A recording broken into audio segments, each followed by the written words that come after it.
Today on CityCast Nashville, it's time for our Friday News Roundup. Could the size of Metro Council be cut in half? The legal challenge to do just that is back. Meanwhile, Belle Meade is debating sidewalks, and Representative Justin Jones brought a miniature horse to the Capitol.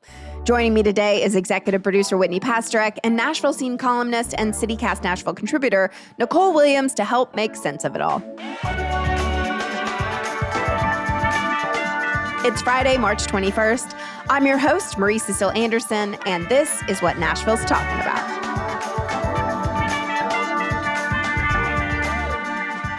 Happy Friday! Woohoo! I've got some important breaking news right off the bat. This literally happened right as we were starting to tape the show. Important consumer information. Tesla is recalling all Cybertrucks because they glued on some of the trim and it's starting to fly off while people are driving. So if you live in Nashville and you own a Cybertruck, those have been recalled. You need to get them back to wherever they came from. Wow. $100,000 didn't get you the good glue? I saw somebody on YouTube be like, I think it's just double-sided tape. It's like what beauty queens use.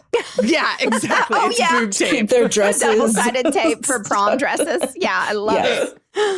Well, anyway, Nicole, the Metro Council on Tuesday gave final approval to two hotly debated bills, one shifting the historic zoning regulatory authority to the Metro Planning Commission, and of course, the Fusus Cheetos. Please fill us in briefly because I know we want to focus on a bigger council issue today. It was almost like a repeat of the last meeting because the two big issues were the two big issues at the last council meeting. They did, in fact, move the Historic Zoning Commission staff to the Planning Department. There was a public hearing on that. It was very long. A lot of people had a lot of feelings. It was very long. Yes. And ultimately, the council said, okay, cool, but we're doing it anyway. And then we did not have a public hearing on the Fusus quote-unquote guardrails bill because, it's just interesting to me when it's important to hear from the public. I would say, like, historic zoning, generally an issue that affects predominantly white and wealthy communities. Surveillance, not so much.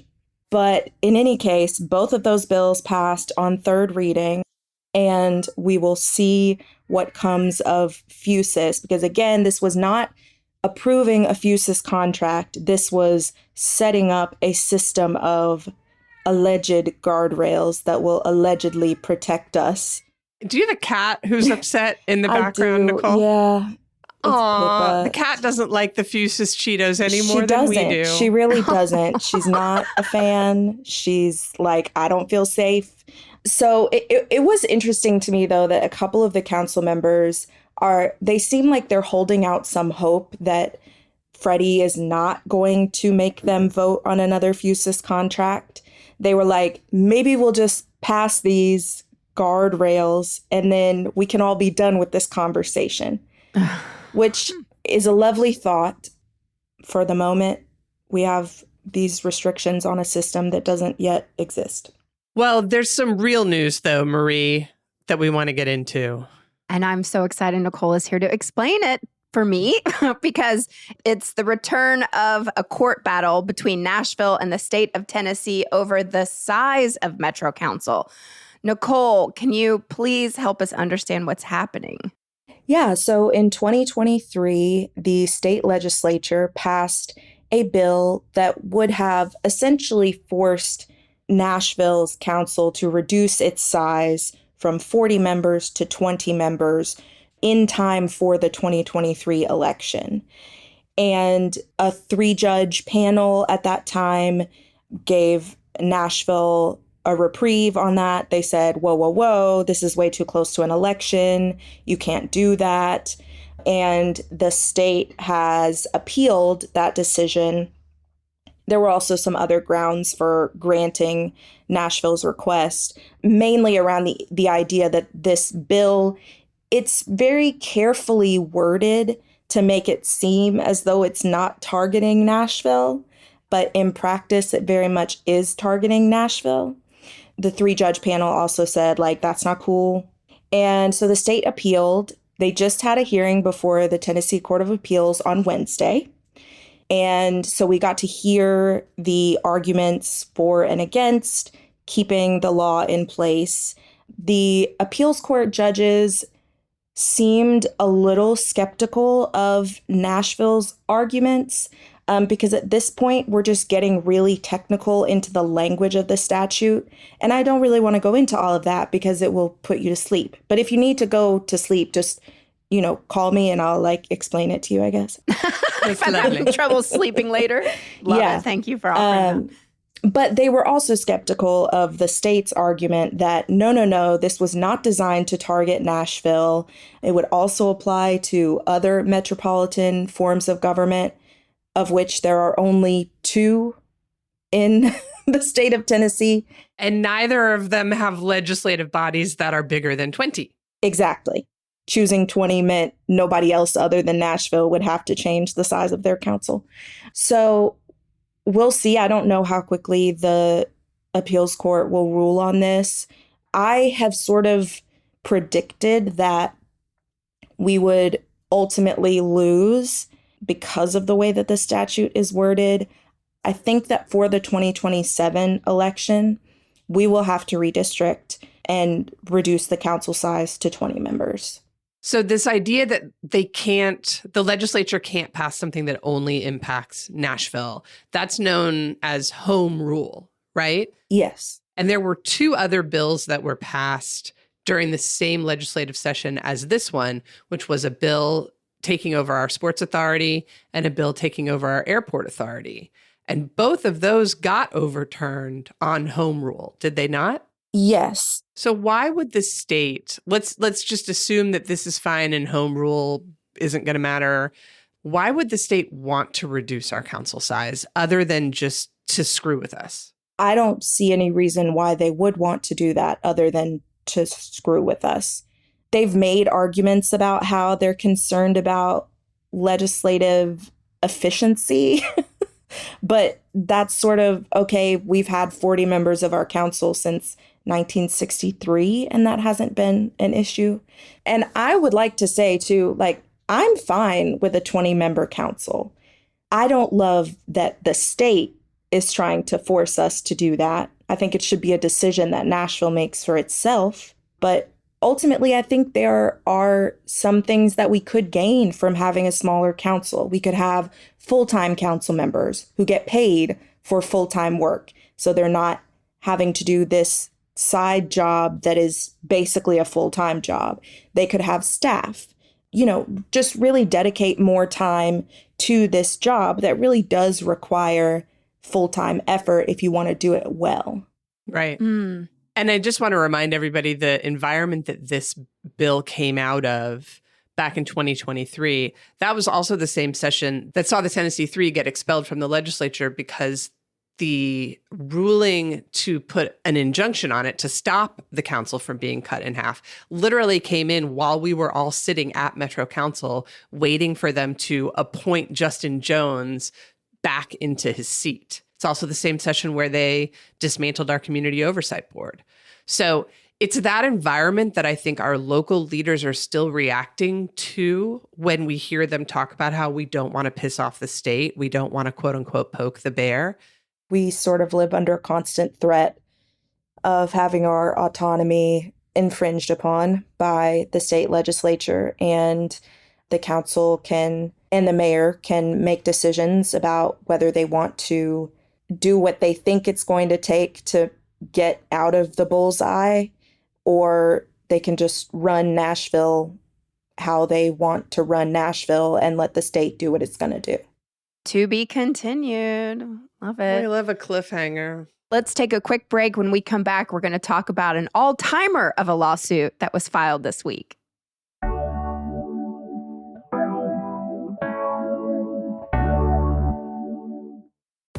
This episode is sponsored by Babbel.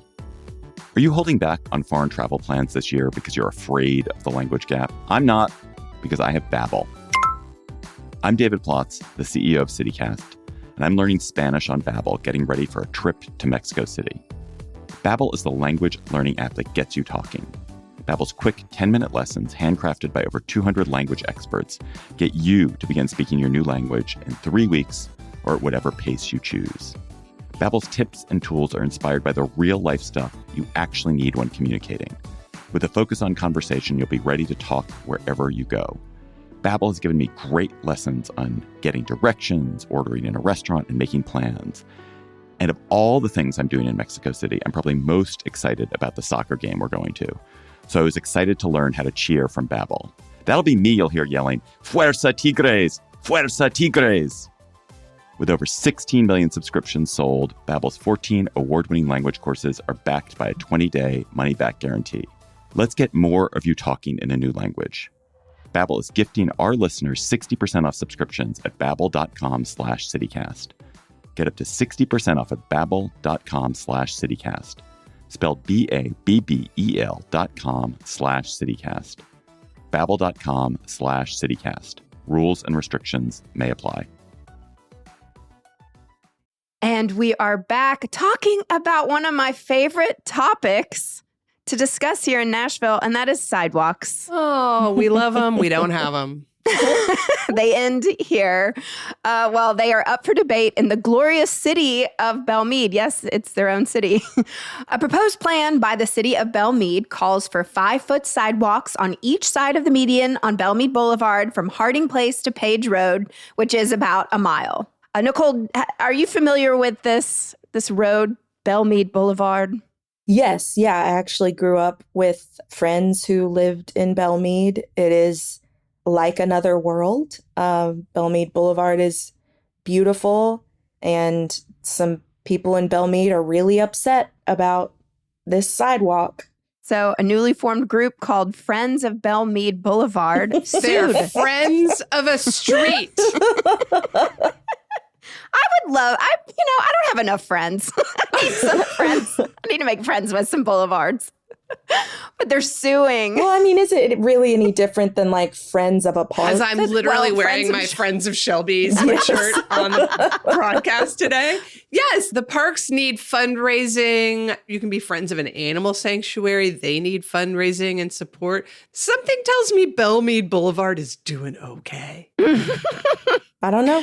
Well, I find it fascinating. I personally, I grew up in Green Hills, Oak Hill area, but my dad and I would ride our bikes Belle Meade Boulevard, and there are 2 lanes on each side, and there's plenty of room for a sidewalk, and it can be quite dangerous. And so I think personally, I think sidewalks are great. Let's go for them. But yeah, not if you live in Belle Meade. You're opposed. Well, and what's interesting about this plan is that it doesn't actually reduce the number of lanes. So like it does nothing to the cars at all. The cars. Right.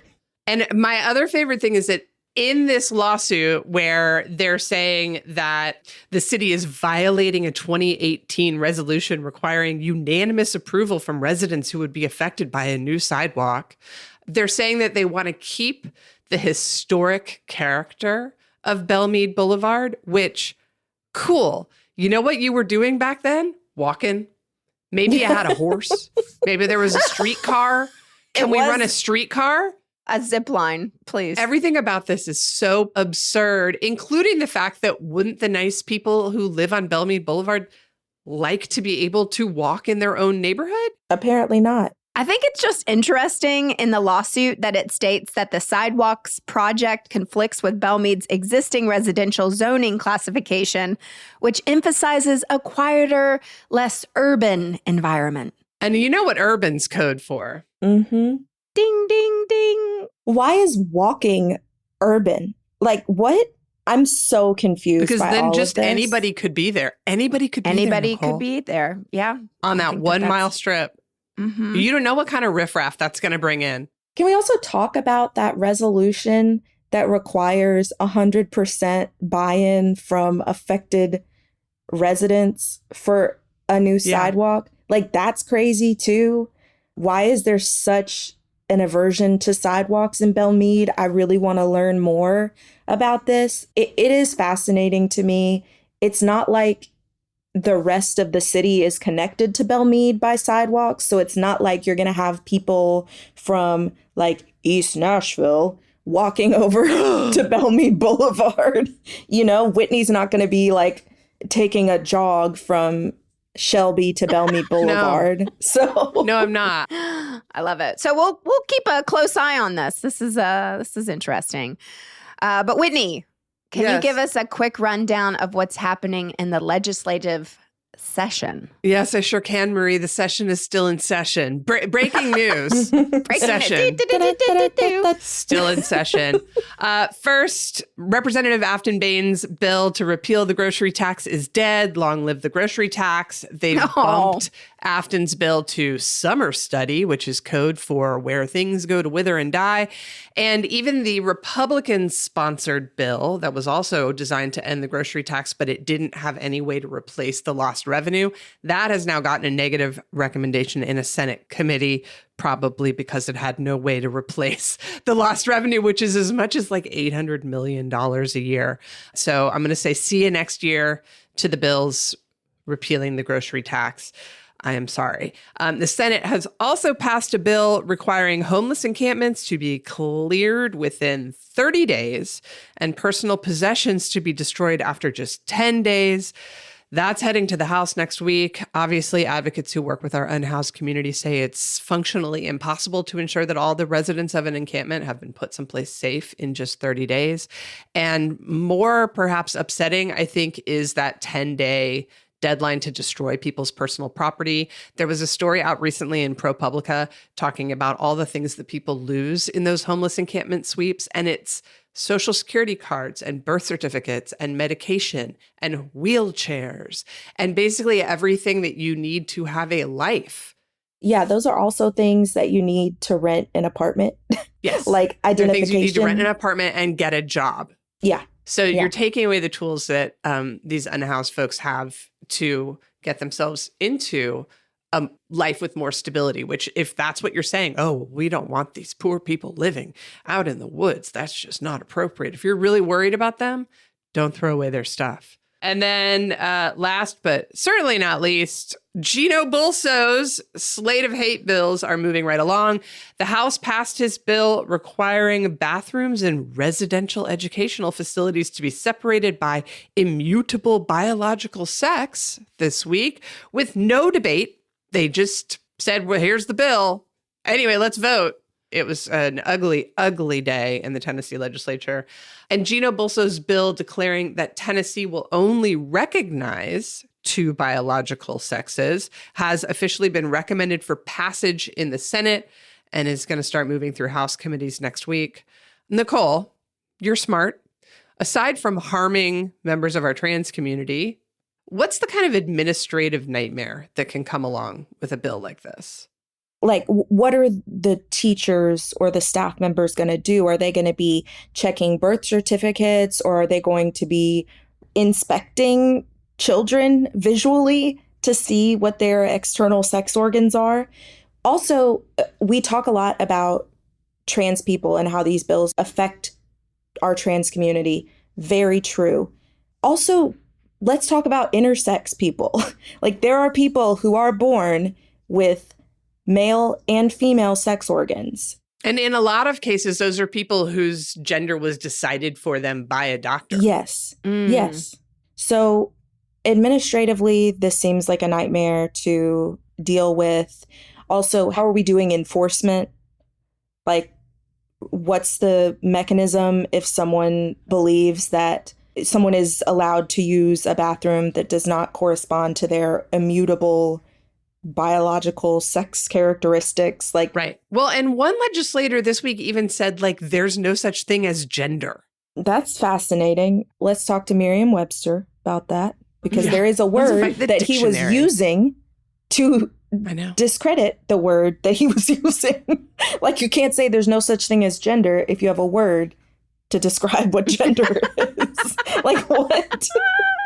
The one thing that I did find in terms of like what could be punitive about this is that it could put universities, state universities, and local departments or agencies at risk of being shut down by the state. And it would also prevent them from getting state-funded grants if they were in violation of believing in gender. But who's checking that? That's what I'm asking. Like, do we have state regulators going out every year to do an audit of restroom facilities? Yeah, I really want to know who's raising their hand to be the state genital inspector.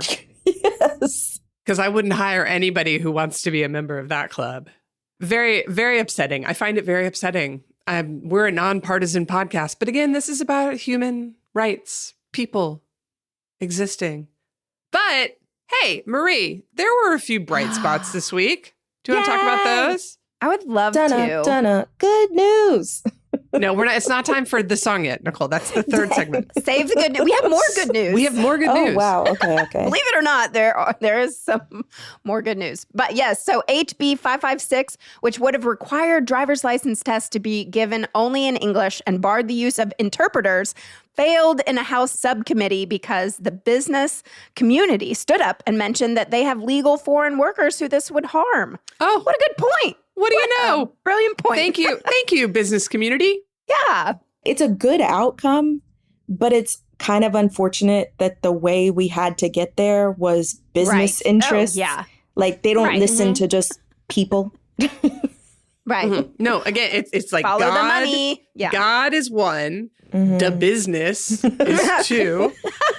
And then somewhere down around like 12 or 13 is human rights. Yeah. Love it. Ugh. Well, this is also exciting. A bill banning fluoride in water failed. Oh, good. We're going to take that out. Oh. No, but that failed. But a bill reducing fluoride is still kicking it. And I find this so interesting that lawmakers are now public health advisors here. But the U.S. Public Health Service panel has recommended a fluoride concentration of 0.7 milligrams per liter to prevent tooth decay. But here in Tennessee, this bill would reduce it from, so currently it's 1.5 milligrams per liter, and they would reduce it to 0.4 milligrams per liter. Is this sponsored by dentists? No. Like dentists who need more income? Won't someone think of the poor dentists? I know. Well, actually, Big yeah. tooth. Maybe it's like a dentist is behind it, like, it'll just make more money for us all. So, okay, God to business, big tooth. I have to just say, so Senator Adam Lowe said, can you name another situation where we force the public to consume a chemical? And like, as a female living in Tennessee, being forced to have a child, it's like you're being forced to have fluoride, which would help fight against tooth decay, but yet it's being like forced nothing to have a child. actually Yeah. bad has ever happened to these people. Right. Yeah. Well, also, can't you just use bottled water if you're so concerned about the fluoride? Right. Well, I am excited about talking about pot for potholes. Yay! Pot for potholes comes Pot to for committee potholes. next week. This is a bill obviously proposed by Rep. Afton Bain and Senator Heidi Campbell. Pot for Potholes Act, HB 703, SB 921, to legalize and tax recreational marijuana to generate new revenue for the state's highways, bridges, and regional mass transit projects. It's fantastic. I love it. Not going to happen. And why? Why, Whitney? Why won't it happen? Because of the number one thing on the list, God. So where's pot? Oh. Well, unfortunately, they can't seem to see that pot could fall under number 2, the business. Yes. Right, exactly. Yeah, very true. But this would be great. This would be a fantastic boon for our state. It would fill our coffers with cash. And we especially need those coffers to be filled with cash because we just did that massive giveaway of tax refunds back to giant corporations. But what do I know? Let's take another break. And when we come back, Nicole's going to give us our good news theme song.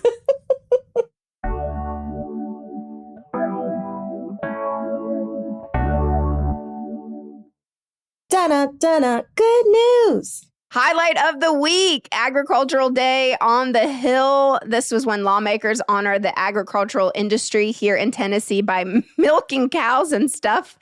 And the pictures every year are priceless.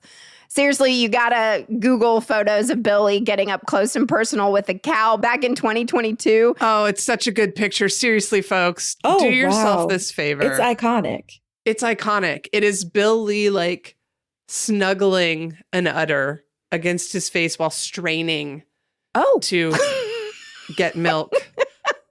We'll put a link to that in our show notes.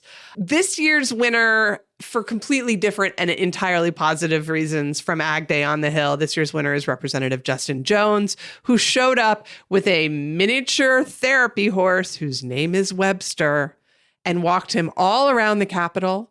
I have it on good authority that Webster did make a poo-poo in the Cordell Hall building elevator. No. Protest, yeah. That came from the editor of the Tennessee Lookout, Holly McCall, who is, on top of what happens down there. On Blue Sky, I said that the horse clearly had voted nay on something. Stop it. But Whitney. But anyway, they're adorable pictures of Justin in his cowboy hat with this adorable tiny pony. It's not a pony. It's a miniature horse. My apologies to little Sebastian. And I also really liked his post on Instagram saying that, he has been put on the agricultural committee this year, which many viewed as a punishment for Justin Jones being Justin Jones. But he's instead using that as an opportunity to get to build relationships with and organize, especially some of the younger farmers in Tennessee who are working on sustainable practices and trying to push the future of farming forward. So very cool, very cute horse. Good job, Justin. Now I'd like to turn our attention to sports. Sports! I love sports and balls. We'd also like to... Can you please read this with some... You know what? Do I need to read this? I think so, because I'll be just... You can't do it with any authenticity. We would also like to wish good luck to the Vanderbilt and Lipscomb men's basketball teams and the Vanderbilt women's team, all of whom play their first NCAA tournament games today. Anchor down. Go Bisons. Did you know that Lipscomb's mascot is a bison? I did not. And now I have a question for Marie. Marie. Yes. What's the Final Four? No idea. No clue. It has to do with basketball? Would you like to hazard any kind of guess? This has to only do with basketball, or is it other sports? Predominantly basketball. Okay. The best sports teams that play the basketball fight to the death. Fight. There's 14. Okay, I don't even like sports, and I know what the Final Four is. Nicole, what's the Final Four? The National College Athletic Association basketball tournament. Every year, they have like the Sweet 16, then the Elite 8, then the Final Four, and then they have the championship game. That is correct. Wow. And that is what is starting with the first round today. So everybody go cheer on Vandy and Lipscomb. And please do not write in to try to explain to me sports. I do Actually, not care. Please, you should see her face. I am begging for members of our community, if you can hear my voice, send an email to Nashville@citycast.fm because Margaret Kingsbury, our newsletter editor, does not understand how this works either. Please send in your best fourth grade explanation of what the Final Four is. What about producer Daniel? Oh, he's fine. He's a boy. Okay. He's on it.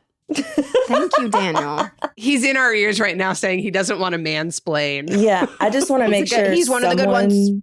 Someone knows. I went to Vandy, so. Oh, you did? You did? Yeah. Are you feeling school pride about this basketball situation? Oh, I don't care about sports. Right. Okay. This is great. This Yes, has been a great welcome. segment. As always. I just like that we ended on some good news because there is some good news in the world. And Nicole has an adorable cat. Go forth and be merry. Let's be done. Turn this thing off.